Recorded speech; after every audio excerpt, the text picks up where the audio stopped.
Welcome to a very special episode of Crossover Contest. In this episode, we will be determining who will win in a fight between the two most iconic duos of Cartoon Network history, the Park Slackers Mordecai and Rigby, and the heroes of Ooh, Finn and Jake. For this match, we'll be going over multiple interpretations. As such, dimensional scaling and crossover scaling will be used as different interpretations for this match, with each one being timestamped if you would like to see any specific one. The main point of this video is more to better explain a bit more on the power scaling of these characters and how they could match up, when given equal leeway, rather than giving one specific win condition for either side. So now that we have all that out the way, let's begin with the great adventurers Finn and Jake. The world of Ooh might just be the most absurd and outlandish place to be in. Being run by candy people, demons, and long rainbow man-eating unicorns, it might be hard to be a squishy human trying to survive. As such, the humans of Ooh, after being chased out by vampires, would live on an island with a large robotic protector, stopping anyone from leaving or entering the island. While many have tried, none have succeeded in fleeing the island. Here we meet Martin and Minerva, a loving couple who would eventually have a baby, Finn Mertens. Being the son of a wanted criminal, Finn would not have much rest even at a young age. Before he was even able to walk, him and his father would be chased off, using a raft to try and flee the island, where they would be stopped by the island's protector. Martin would have to sacrifice himself in order to save Finn, leaving him on a raft with a breadstick wand. Already, even as a baby, Finn would have to fend for himself. Washing up on the shores of Ooh, he would be judged and left behind by everyone who passed him. Whether it was inherent within him or this event that had caused it, Finn would swear to save anyone in need, no matter how hard the problem. Following this, Finn would be taken in by two adventurers, Joshua and Margaret, and be raised with their pups, Jake and Jermaine. Jake, however, wasn't your normal yellow, upright, talking dog, but rather a shape-shifting trans-dimensional alien, of all things, caused by Warren, who had infected Joshua, causing Jake to look like his father, however, to have stretchy powers. Together, the two would leave home and become adventurers like their parents, going around and saving the lives of everyone in need. During their time as heroes, they would fight the evil Ice King, claim the Enchiridion, also known as the Hero's Handbook, learn wizardry, have their house stolen by the Vampire Queen, learn to make their imagination into reality, temporarily become a party god, enter into a video game world, wish for an ancient psychic tandem war elephant, traverse a dungeon made by their father, gaining a new sword in the process, and finishing off what Billy, an ancient hero of Ooh, had started by defeating the Lich for good. Kind of. During this time, Finn and Jake would become royal knights of Princess Bubblegum. Eventually, Finn would actually fall in love with her. This does not go well for him, as he is rejected constantly, causing him to spiral further into a depressive state. Jake, wanting to help out Finn, decides to try and search for someone to go out with him, eventually going to the Fire Kingdom, and in the process accidentally releasing an evil fire elemental known as the Flame Princess out to the world. Finn would not have the best time, having to go to the Nightosphere, being infected by the Hug Wolf, watching Jake die in front of him, and be asked to leave Flame Princess, his girlfriend at the time, by Princess Bubblegum. However, this is not due to her having feelings for Finn, but if Finn were to ever have kissed Flame Princess, she would burn so hot that she would have burned to the core of the earth and cooked the earth from the inside out. Finn survives this, by the way, and eventually gets everything stable with her again. Oh yeah, and Jake's fiancée, Lady Rainicorn, is revealed to be pregnant. Good for him. During this time, both Finn and Jake will grow as people, eventually being asked by Billy himself to go on a mission to collect the gems of every princess in Ooh for a very special surprise, involving the Enchiridion. However, it was eventually discovered that it was actually the Lich, who had asked them to gather the gems, wearing Billy's skin to fool Finn and Jake into allowing him access to the almighty Prismo, a wish-granting being that exists beyond the multiverse. Following the Lich there, just after he had wished for the extinction of all life, Finn and Jake would figure out a counter to this. Finn would wish for a world where the Lich would have never, even ever existed, creating the Farm World timeline. This world had been frozen by the Crown, stopping the Mushroom Bomb by detonating and creating the Lich. However, the Lich's presence in this world was inevitable. Even with him being wished to not form, he managed to find a way into this world, with Finn wearing the crown and Farmworld Jake being infected by the Mushroom Bomb and turned into the Lich. The real Jake would be stuck in the time room during this adventure, and after becoming friends with Prismo and nearly wishing for a sandwich, again, Jake would wish to change the Lich's wish and send Finn and Jake back home, finally stopping the Lich for good. Kind of. Following the adventure, Jake would have to leave Finn for a good few weeks at a time, mainly due to him expecting kids, going out and living with Lady for some time, where they would stay in a barn. Due to this and issues with his own relationship, Finn would feel lonely, and not helped by another prank by Magic Man, would strain his relationship with Jake. It would take Finn weeks for him to truly understand how to get over the events in his past, and even after both Finn and Jake reconcile, Finn realizes that he really has to grow more as a person to actually be in a relationship. Finn and Jake will go back to their more strange adventures, fighting ghosts, being silent for a day for no reason at all, and having 80% of the universe thrown up in their face after eating their own hair. The normal kind of adventures they used to do. However, after years of having his past buried, Jake would be asked by an anonymous person who had kidnapped one of his kids to become a criminal again. Jake would be forced to go rob the baker's shard, only to be double-crossed. After a chase, Jake would discover the true culprit was in fact his own daughter, who heard of his past and wanted to make him proud, making Jake realize how much his kids really do mean to him, even when they are adults now. Jake would experience his own Magic Man-related adventure after making the perfect sandwich. Having to find a way around a time-slowing bubble, Jake would have to mentally prepare himself for a world without him. Knowing how much he means to his kids and Lady, he eventually accepts the idea that they can move on and would want them to find solace in others after his death. This emotion is what was needed to get past Magic Man's bubble and allows him to eat a sandwich. Following the adventure, Finn would wonder about his origins after an encounter with a ghost. Finn discovers of his past lives as a butterfly, some kind of sludge thingy, a comet, and Shoko. After some shenanigans involving the Ice King, the demon Kiosh, who had his blood taken for Finn's sword, would eventually retrieve his blood back, taking Jake in the process. Jake would eventually be broken out by tricking the demon into sucking blood from a fake sword, instead made of holy water, killing Kiosh in the process.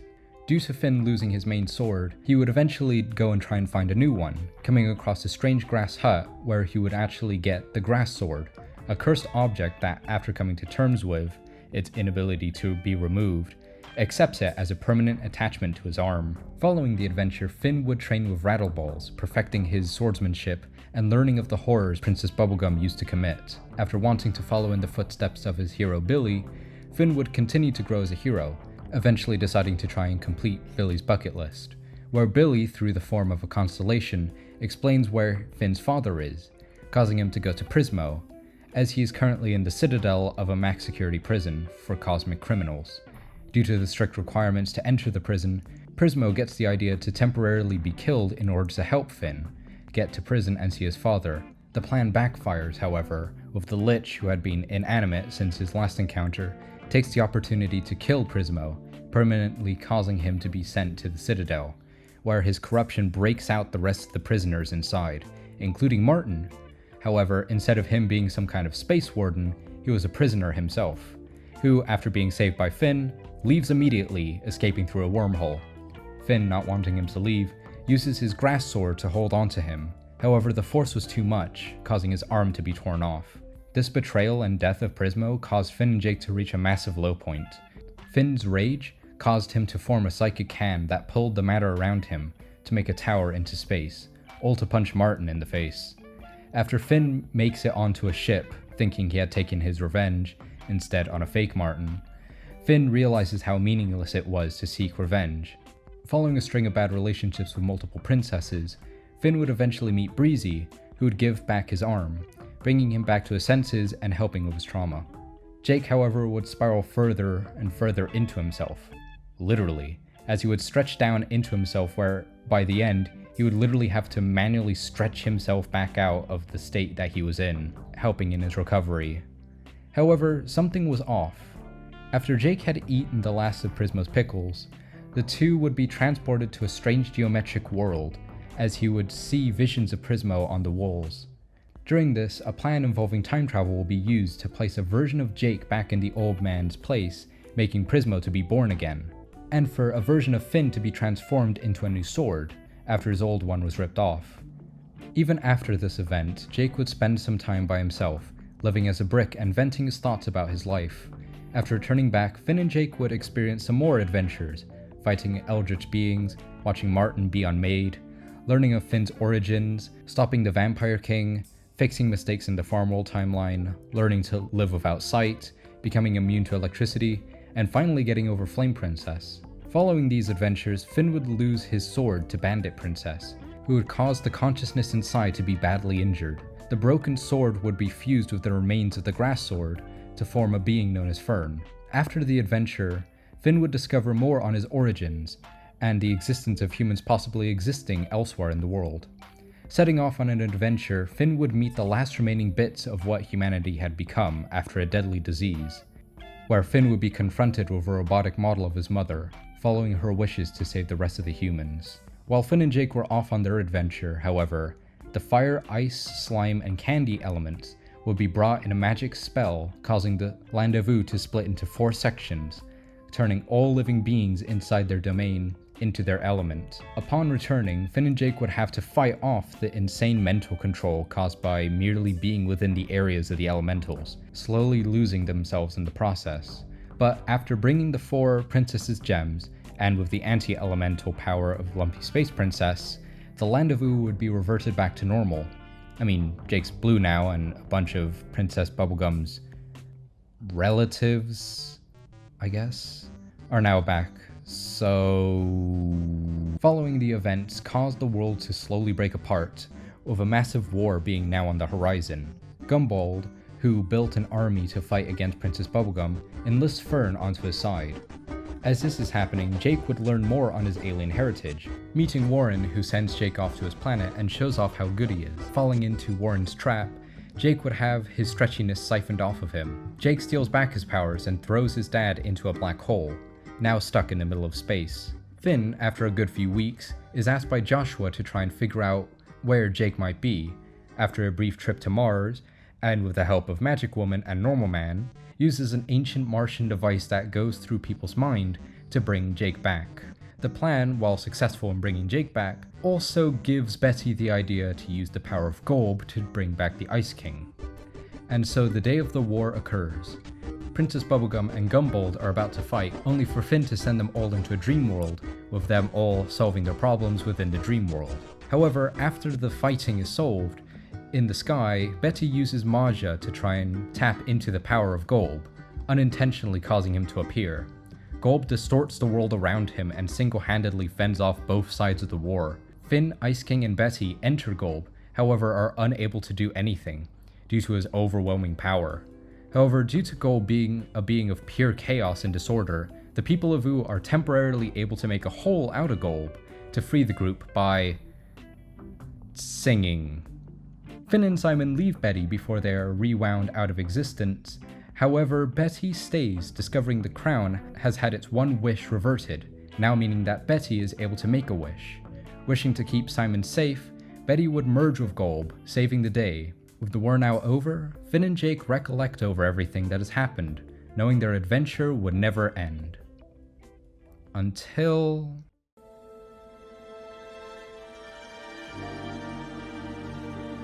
What's that doing here? What? What the heck, man? It's okay. This is where I'm supposed to be.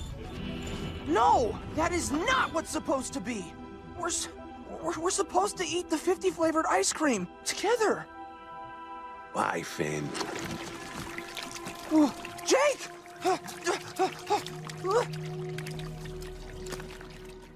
After years of being heroes, Jake would die. This event truly scars Finn for the rest of his life. While he kept up the idea that he was actually fine to everyone around him, he always longed for the day he would eventually get to meet him again. To be together again, one more time. After years of adventuring, Finn would finally die himself. Finn was ecstatic after discovering this, running right into the underworld through the gates and waited, doing a simple hand clap that Jake had said to use in case they were separated in the afterlife. Finn would realize, however, that Jake was in another dead world, and after knocking out an Undertaker, would steal a device that allowed him to traverse the dead worlds. Slowly, Finn would go through every last one of them, but still not find Jake. While traveling, Finn would meet back up with Joshua and Margaret, before watching a flash of light that destroyed the dead world that they were in. Now thinking that they might have been lost for good, Finn, without anyone, truly breaks down, only wanting to see Jake one last time. However, from sensing so much negative energy, Jake descends down, leaving his state of true bliss to see Finn once again. However, Jake doesn't remember anything. Having reached the 50th Dead World, Jake has let go of all the troubles and reached true enlightenment. However, after seeing what New Death was doing to the rest of the other Dead Worlds, and knowing there is still injustice in the world, Jake goes back into action, helping Finn with fixing the cycle of rebirth, and in the process, finally, for real this time, killing the Lich for good, saving everyone in the process. And now with the cycle of reincarnation saved, Jake returns back to the 50th Dead World, as Finn goes back. Eventually the two might meet again, but for now, their adventure ends here. No, wait! I'm not your mom. Even after reaching enlightenment, Jake refuses to go back to his afterlife. Knowing just how good life was with Finn, he instead joins him. And no matter what form they would now take, Finn and Jake would finally be together again. The park life is certainly not a job for everyone, having to deal with long days in the sun, annoying people, and having to do tons of manual labor. It might just be one of the most simple, regular, mundane jobs on the planet. And yet, two morons somehow make just about everything worse. Mordecai and Rigby. Ever since they were young, they had always been friends, all the way up until high school, where, shockingly and less shockingly, both would fail in getting into any university or college that they applied for. Even though Mordecai had worked hard in trying to get in, he was still happy that he would be able to spend more time with Rigby, who had dropped out a while back.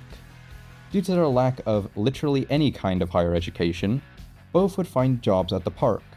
The jobs they had were basic, but they weren't all too upset about it. Although, for some reason, no matter how little they tried, no matter what the job was, something would always happen. Whether it was fighting an evil arcade demon, learning a martial arts that involves needing a mullet and jean shorts, fighting man-eating hot dogs, and being prank-called into the 80s. Even their first day, they had to deal with a black hole being created just because neither of them could beat the other in Court Department shears. Or rock, paper, scissors for literally everyone who isn't Pops. Speaking of Pops, Mordecai and Rigby weren't the only ones working at the park. They have an immortal Yeti who skips, a naive man from Lollyland, an angry gumball machine, whatever Muscle Man is supposed to be, and a high-fiving ghost. During their first few months working at the park, both Mordecai and Rigby would constantly be on the edge of being fired, constantly having to fix the park back after many disasters the park had to endure.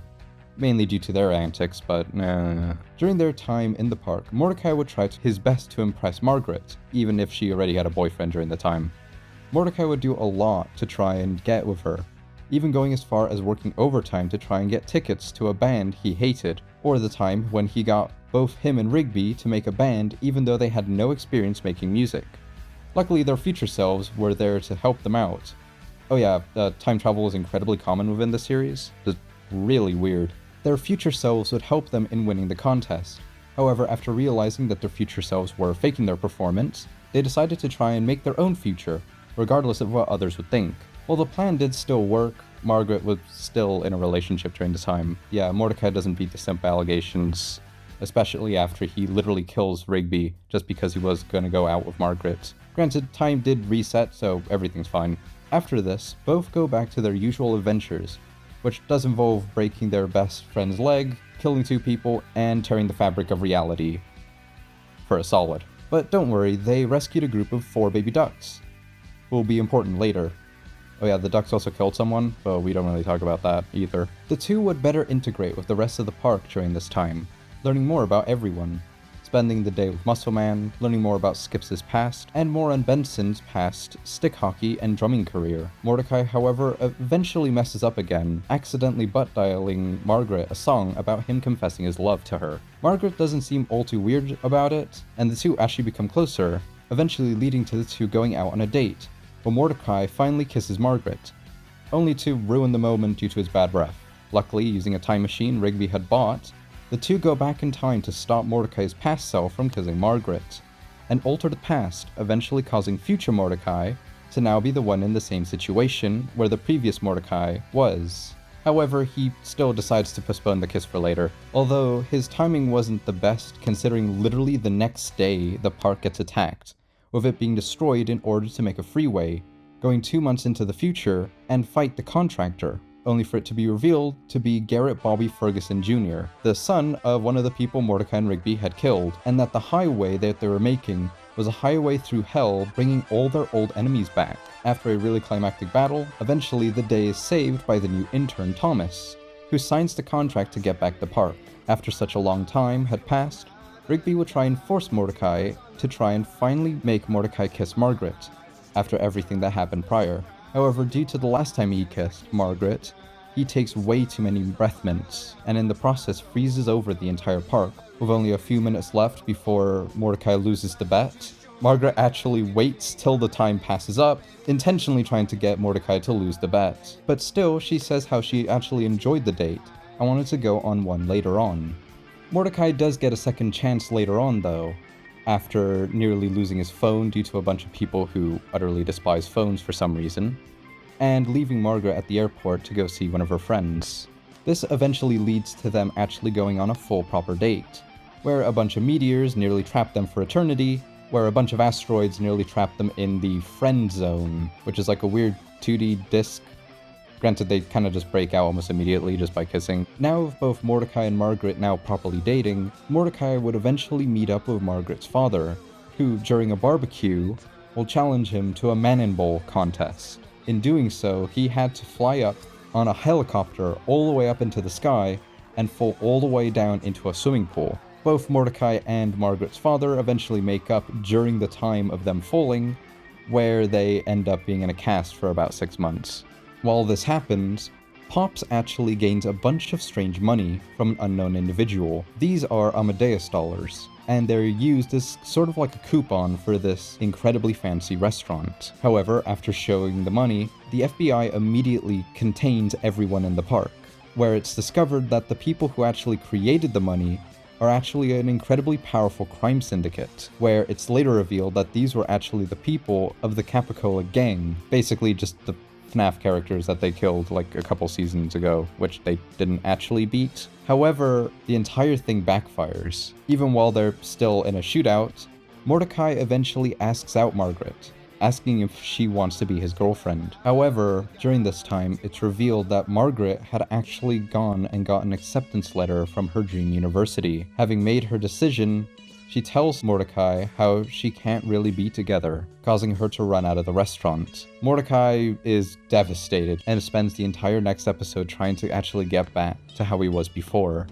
spending a while with his friends and eventually getting over the relationship, until he finds one of Margaret's sweaters and goes on a really strange road trip to return it. However, after really messing up Rigby and kind of leaving him and making him have to walk about like 20 miles, Mordecai eventually does realize that he doesn't need to keep going like this, and can actually move on, where he'd actually meet back up with CJ, who was someone that Mordecai had dated a while back, while thinking that Margaret was dating someone else.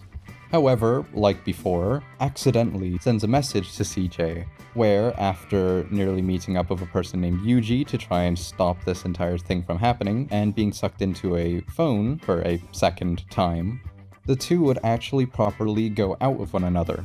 After properly planning up a date, Death shows up and makes Mordecai have to babysit Thomas.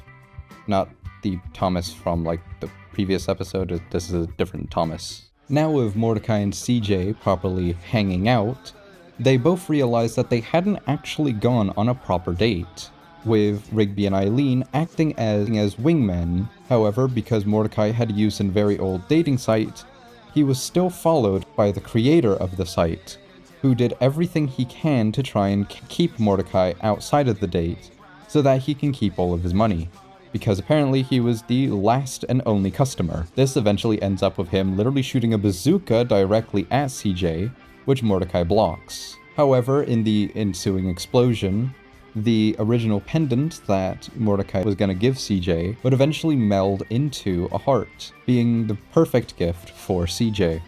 However, after properly dating for a while, Mordecai would eventually have to meet up with Margaret again, who came over for Christmas, where Mordecai kisses Margaret, because this eventually leads Mordecai to eventually meet up with Sad Sax for the first time, who eventually helps Mordecai and CJ get over the incident. Still, probably not one of the worst things Mordecai has done.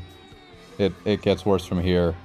Like, way worse. It's later revealed during a party with Margaret that he does still have feelings for her, and later, during Muscle Man's wedding, actually confesses to this. This is a real low for Mordecai, where for a while he really thought he was actually improving. However, it was obvious he hadn't moved on from his prior relationship and wasn't fully invested with CJ. With all this happening, the two, rightfully so, decide to no longer really be or speak with Mordecai. Mordecai would eventually end up in Dumbtown, USA by Sad Sax, while thinking that he was going to help him actually only made him worse.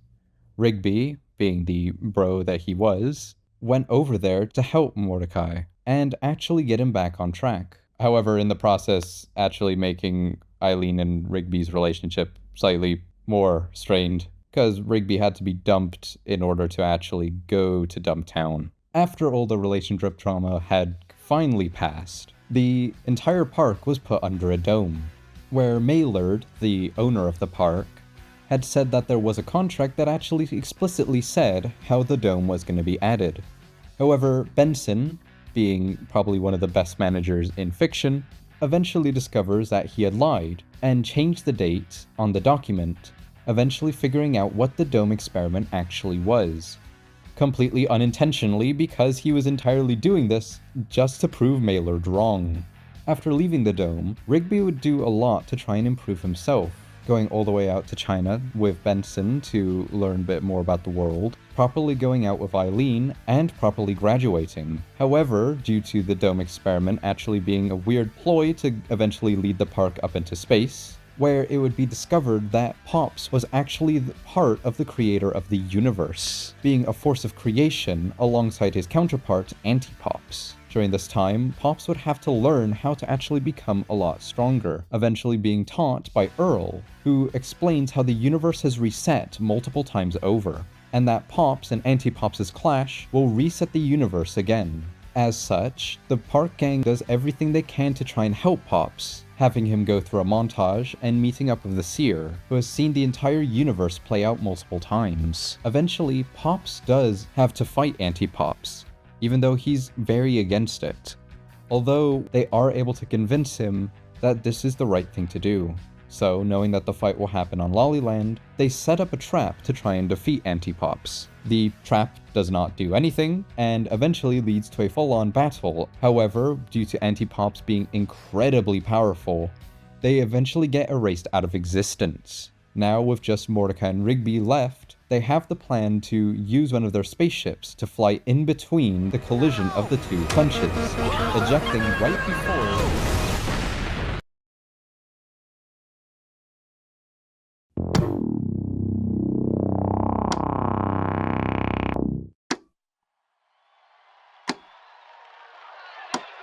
The park life is certainly not a job for everyone. Having to deal with Wait, what? This has happened already. After Pops and Anti-Pops had clashed fists, the entire universe had reset. However, due to an extreme amount of luck, Mordecai and Rigby had been sent through time, and after coming in contact with the Seer's copy of the memories of the universe, would eventually regain back their memories, and now, using the power, would get back onto the fight at the end of time, helping out Pops in finally defeating Anti-Pops. However, not in the way they expected. Pops never wanted to actually kill Anti-Pops, and never wanted to fight in the first place, instead wanting to help Anti-Pops. With the two now flying into the sun, Pops consoles Mordecai and Rigby, saying how everything will be okay, after experiencing a star exploding in their face. Now with Anti-Pops and Pops now beaten, rest of the park crew go back to Earth, where all of them decide to go their separate ways, having had so many adventures together and having so much done over the past few years, with Mordecai and Rigby finally going their separate ways. Now, 25 years later, the park crew eventually meet back up again. Now, having families of their own, having kids, Mordecai and Rigby reminisce on everything that has happened, thinking back on all the adventures that they had, and how none of this could have been possible if it weren't for Pops' sacrifice, showing how much Mordecai and Rigby have grown over this time, and how much they've changed as people, finally becoming friends again after all that has happened. Whoa! I can't believe we used to do that.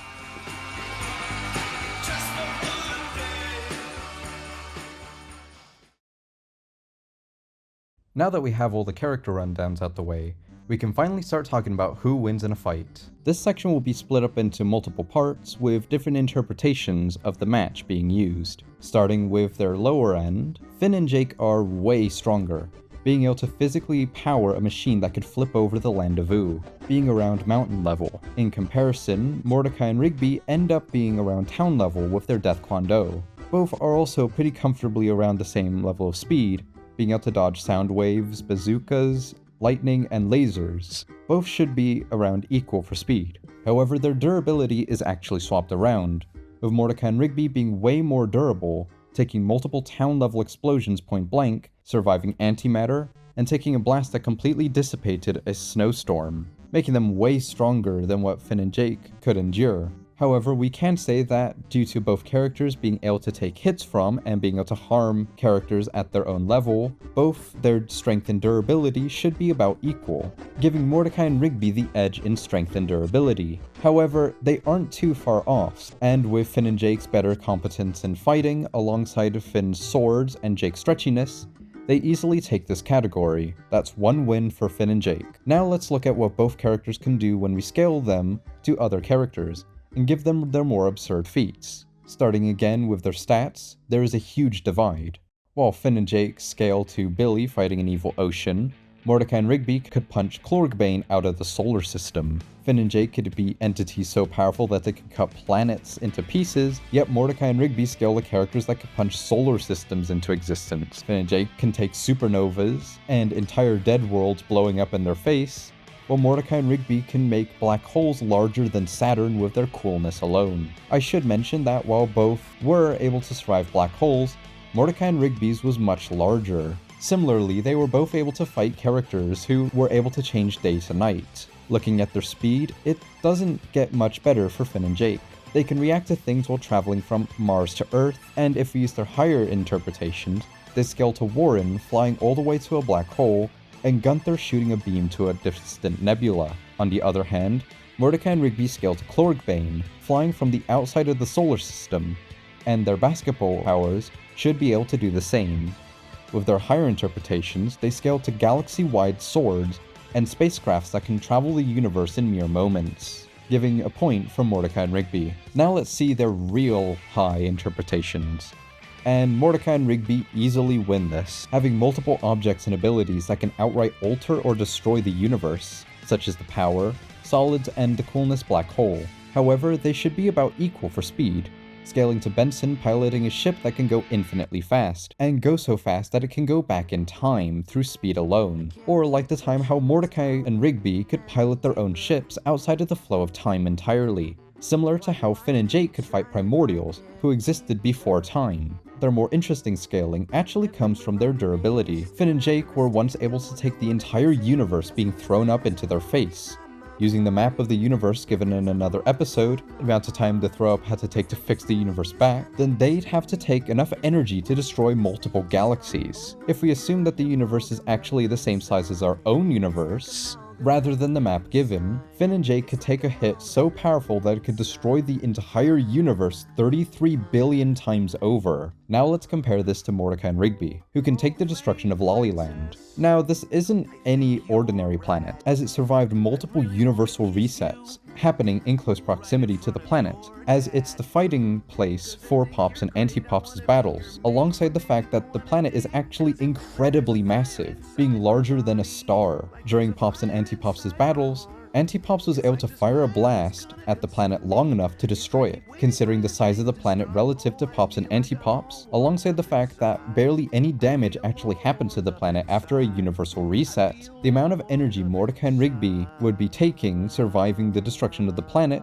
would be enough to destroy the universe 25 billion times over. However, that's the amount of energy that the planet took after it had spread out over the planets. While using the power to protect themselves, Mordecai and Rigby took this blast point blank, meaning they took hits so powerful it could destroy the universe 209 quintillion times over. That's over 6 billion times more durable and gives the edge to Mordecai and Rigby. Both sides do have higher scale arguments, however, such as Finn's fourth dimensional black hole sword, and multiple statements of entities in the show being able to destroy space-time and the multiverse, such as the Scarab, Hunson Abadir, the Lich, Keoth, and Golb, who was directly shown destroying the Pillow World. Mordecai and Rigby can match this level as well, like the time they experienced infinite G-force, or their scaling to the time NATO, which could destroy multiple timelines. However, Antipops can outscale all of this, being able to destroy a universe containing a fifth dimensional store. Granted, considering the fact that he could destroy the regular show universe down to the storyboard level, you could highball him to being about 6th dimensional. So while infinite and multiversal scaling is more consistent within Adventure Time, Mordecai and Rigby have higher showings. That's another point for Mordecai and Rigby. Even when looking at the powers and abilities that both sides have, Mordecai and Rigby actually have a sizable advantage. They have multiple ways of increasing their power further with multiple abilities and items. They have much more varied ways of warping reality than what Finn and Jake could do, and they have multiple ways of completely separating the two entirely, using items such as the Power or the Dizzy Dimension. Outside of that, probably the only real positive that Finn and Jake have is that they have a couple ways of potentially removing them from the fight as well, primarily using portals or Prismo's Note, although they wouldn't commonly use these in an actual fight situation, which means that probably their only real positive that they have is actually their skill as fighters, being trained by much more powerful and much more experienced fighters, and having a lot more battle intelligence and skill compared to Mordecai and Rigby. Even though that's the case, Mordecai and Rigby are still skilled fighters, and have shown multiple times that they can actually handle fighting characters with a large amount of skill. While they're not the best fighters in their world, they are still competent in actually being able to fight experienced characters. Now that we've gone through everything both sides can do, we can put it all together and... yeah, so this is a complete stomp. Wow, okay. So going over the different interpretations we had, Mordecai and Rigby take every single stat, regardless if we're using the mid-bowl, high-bowl, or even infinite interpretations. Even their abilities more than counter pretty much everything Finn and Jake have. The only thing that they really even have going for them is when you give them their lower interpretations and their experience as fighters. And even then, they aren't fighting people without any training. So of this, I guess this match is a landslide victory for... Wait, I forgot something? What did I...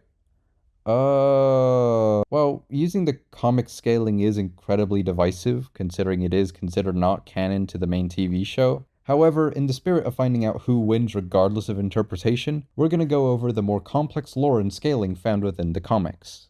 Starting off with stats, both sides actually become very equal in a lot of ways. Going off of their strength, both characters could fight beings that could alter the color of the entire world, with Park Avenue being able to paint over the entire sky, and Magic Man being able to eat all the color in the world. They both now have more reliable, universal, and infinite scaling, while also being able to match more equally in power, with more powerful items such as the Coolness Shades and the Sword of Lun.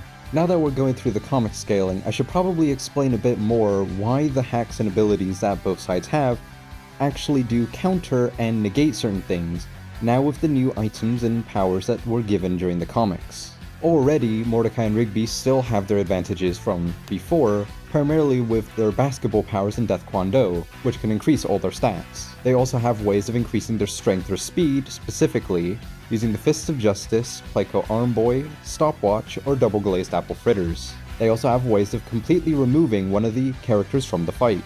or prank calling them into the past. They also have better maneuverability, using their space carts or spaceships that they have, being able to even travel through time. They also have multiple ways of destroying reality, with their coolness black hole, solids, or time-nado, which is able to destroy the fabric of space and time itself, or even the entire multiverse. In comparison, Finn and Jake still have a bit more skill, again being slightly smarter, having better battle intelligence and teamwork. Finn's telepathic abilities, Jake's stretchy powers, and both of their magic does give them a sizable advantage. However, there are actually multiple things that both sides have that actually equalize out.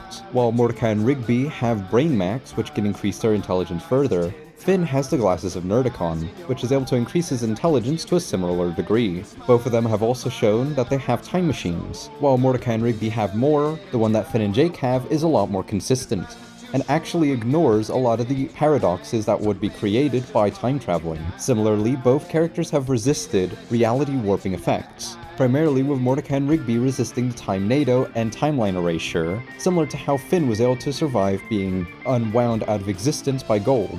Both characters can also fuse with one another, primarily with the Jake suit and maximum gaming power, which should be able to increase their power further. Both have also resisted transmutation and being turned into another object. Both also have some pretty consistent allies, primarily with the baby ducks and their mechs, and the ancient psychic tandem war elephant, which they should be able to access by any point. Even their most powerful weapons they should actually be pretty equal in, primarily with the power and the Enchiridion. While the power does warp reality to a 5th or 6th dimensional degree, the Enchiridion could potentially do the same, considering the fact that it manipulates and allows the person to access the cosmic imagination, which is the source of all magic within the multiverse. However, while that would only scale to about 4D, there is arguments that this would actually extend to a 5th dimensional or 6th dimensional degree, considering the fact that there are characters and beings that use magic and exist in a trans-dimensional state, existing beyond the 4th dimension. With this pretty much kind of equalizes out the two,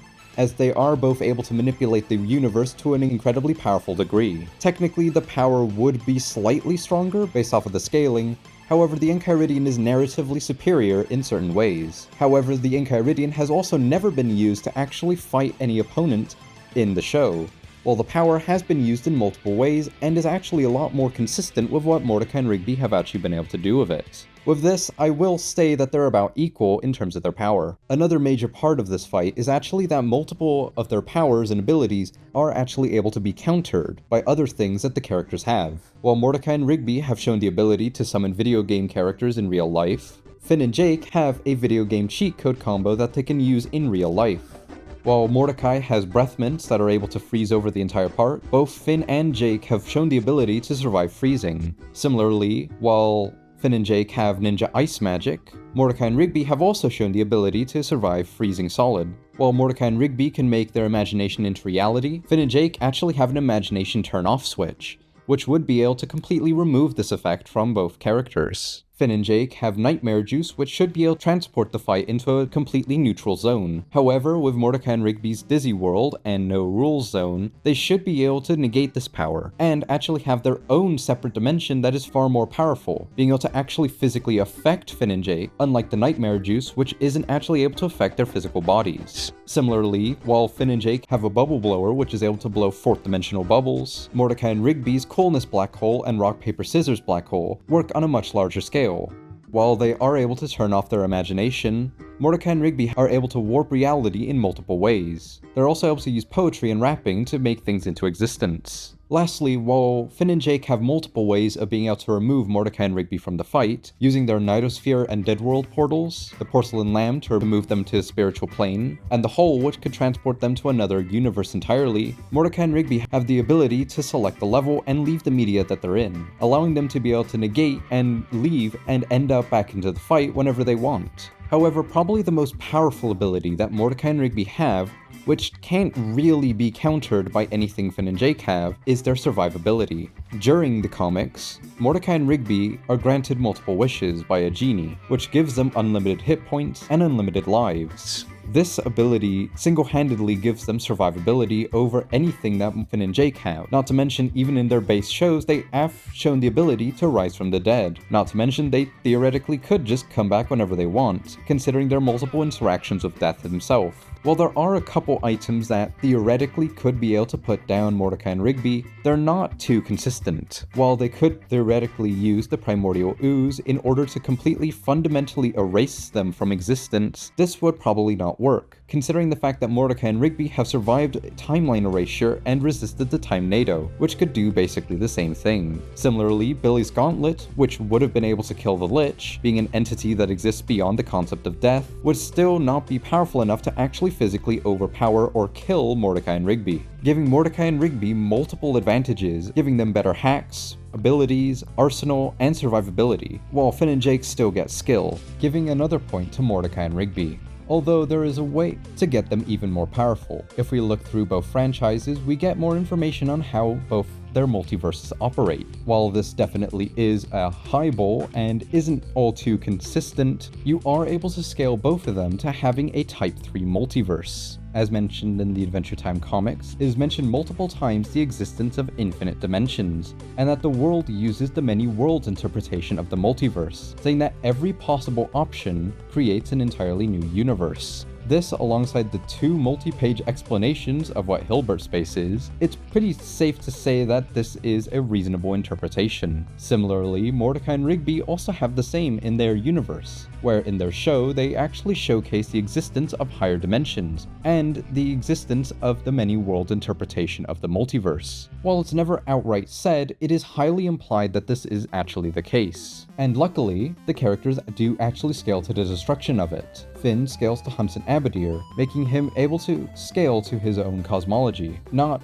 Jake though, as Finn needs swords like the Nightmare Sword, Sword of Lyn, or Dimensional Sword to pull this off. Not off to a great start, but let's see what Mordecai and Rigby have. Scaling to Antipops, Benson, and the Supernatural Love Triangle, they should be able to match this level of power. Similarly, surviving the destruction of every wish in existence would also place them at this durability, giving Mordecai and Rigby a huge advantage over Finn and Jake. However, there is an interpretation to make them slightly stronger, using the Sword of Lyn, the Dimensional Sword, and a pair of shades. With this, both sides are able to match up against Arkathalak and Melancholy, who are entities that are stated to exist beyond space and time. Technically speaking, this is more just a fifth dimensional feat, however it is implied that these are the concepts of space and time itself. Granted, there are multiple issues with this level of scaling, first off the prerequisites of using the items, and the fact that this is also pretty debatable. Even still, because both sides have it, it really doesn't affect either side of gaining an advantage over the other. However, their items are not equal. Finn is the only one who's able to match up to this level of power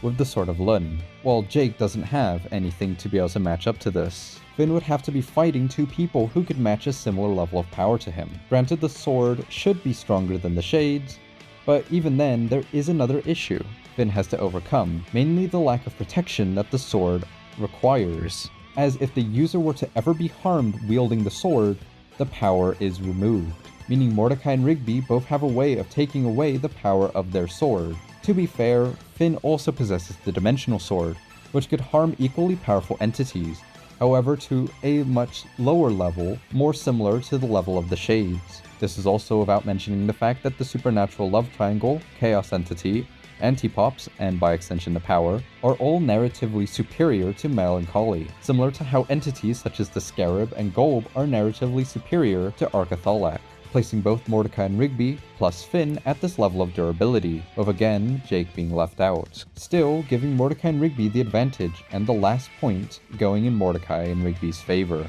which places them at a more consistent level, with Mordecai and Rigby having a more powerful and reliable arsenal, making Mordecai and Rigby the winner of this episode. However, there is one last interpretation I'd like to talk about, mainly crossover scaling. While there isn't much, it does give the most conclusive answer for who wins in a fight, as it gives us a direct confrontation between the four, with a definitive answer for who wins, with Mordecai and Rigby coming out on top. Although, something else happens. After fighting each other, all four characters finally interact, conversing and relating to one another. So, if I really were to keep both sides in character, if Mordecai and Rigby were to really fight Finn and Jake, they'd probably just end up being friends. Right after Finn and Jake get low diffed. See ya!